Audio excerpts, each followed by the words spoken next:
Hi guys, what's up? I thought I'd do a video on Timothy Bradley versus Diego Chaves because I haven't done one yet. It's getting really close to fight night. Um,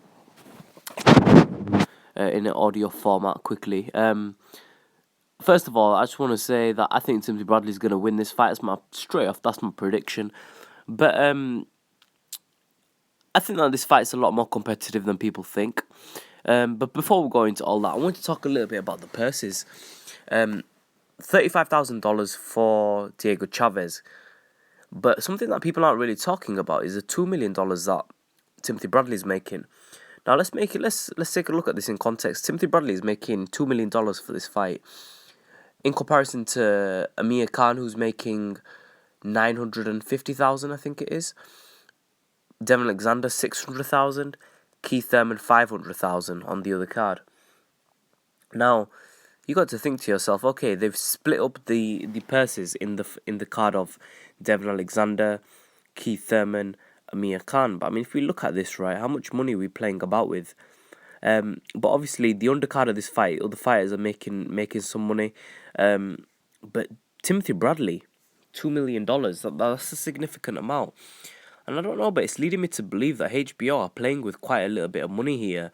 And although the bigger fight card is obviously the Amir Khan, Devin Alexander, Keith Thurman versus Bundu card, that's the bigger card. But this, I don't know, it's quite a bit of money Timothy Bradley's making here, $2 million. I understand he's coming off the fight against Manny Pacquiao, but if we really look at fan bases on popularity, Timothy Bradley is not a bigger draw as Amir. So it's interesting that he's making more money. So it really like it brings it home, like why people sign up to Top Rank sometimes, and you know why people are still with HBO. I mean, he's not making a bad purse at all, and I think he deserves that money.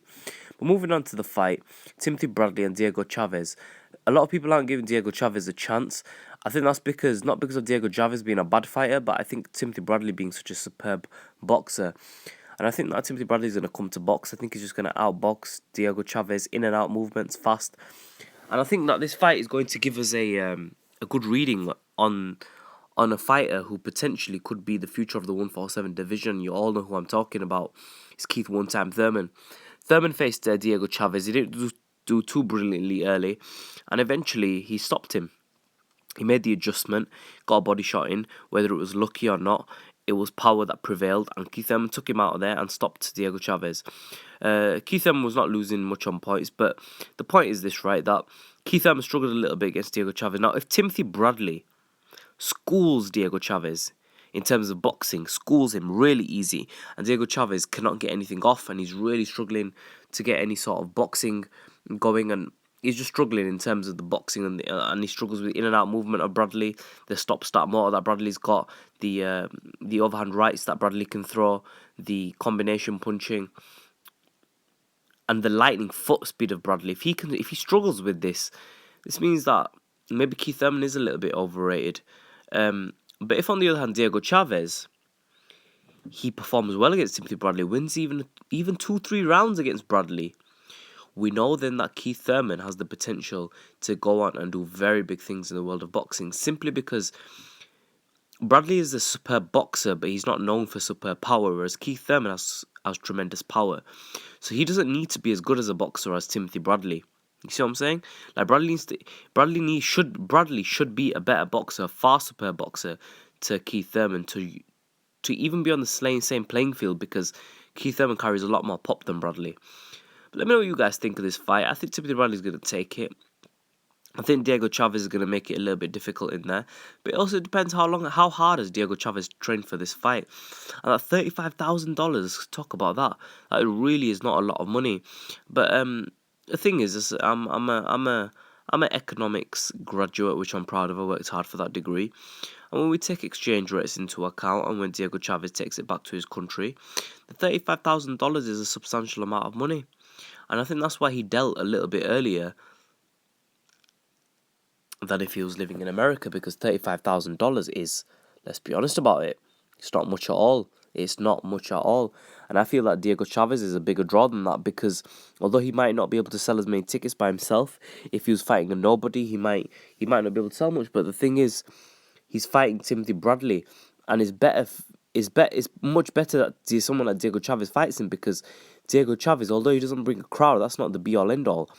It makes for a competitive fight. Now, if Timothy Bradley was fighting a total bum, if he was fighting Rod Salka, I wonder if Timothy Bradley would be making the same amount of money. You see what I'm saying? So I think Diego Chaves has sold himself short because I feel like the elasticity of the fight fans. What I mean by elasticity is the willingness of people to pay. How much they're willing to pay for this fight.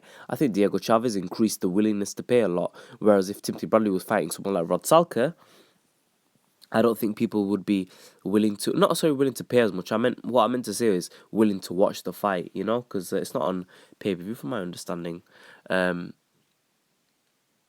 No, I don't think it is. But no, it can't be. So yeah, do you get what I mean? Like, people watching this fight, I think it's made them more intrigued to watch. I know a lot of fight fans wouldn't watch the fight if Bradley was fighting someone like Rod Salka. They think, forget it, man, mismatch. But then again, Rod Salka's got a bit of a name now. But you get what I'm trying to say. If he was fighting a bum, a real rubbish fighter, a lot of people wouldn't want to watch it. So I feel Diego Chaves has sold himself significantly short. I know prospects will make more money than that. So let me think. If you comment in the section below, make sure you subscribe as always. I'm expecting Timothy Bradley to be able to use his footwork, be too fast for Diego Chaves. Diego Chaves will make it a little bit of a rough and tumble affair. I think he's going to win maybe 2 to 3 rounds, but I think overall Bradley's going to be the supreme boxer, and at times where he needs to exchange, he will exchange, and Diego Chaves can exchange, and we're going to have a little bit of a war in there, but I think Bradley's chin will hold up to the test, and he's going to look like a beast. Let me think. Make sure you go to facebook.com/BeRealOnline. And if you want to get to my YouTube channel, go to www.berealboxing.com and it'll bring you straight onto here. And make sure you follow me on Twitter. I run my own Twitter. I'm very active at Sham_Ayub. In a bit, guys.